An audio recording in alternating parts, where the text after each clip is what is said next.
បាទសួស្តីអតិជនជួសជុលចលនាទាំងអស់គ្នាថ្ងៃនេះយើងមកទៀតហើយការងារថ្ងៃនេះដែរគឺមាន S 21 Ultra ម្ដងបញ្ហាដោយបងប្អូនបានឃើញក្នុងវីដេអូអញ្ចឹងយើងស៊ូមគុណនឹង10ទៅវាព្រាល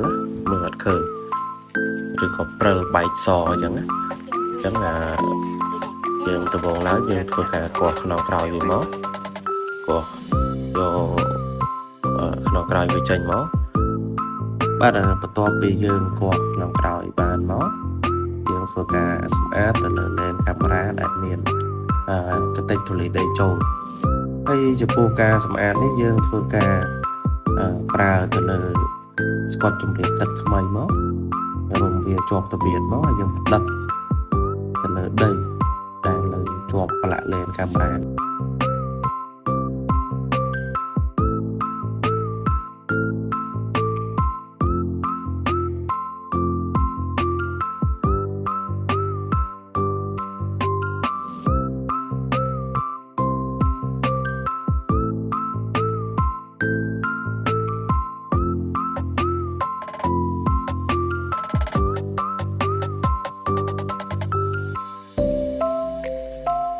បាទបន្ទាប់ពីពិនិត្យឃើញថាសម្អាតស្អាតរួចរាល់ហើយយើងក៏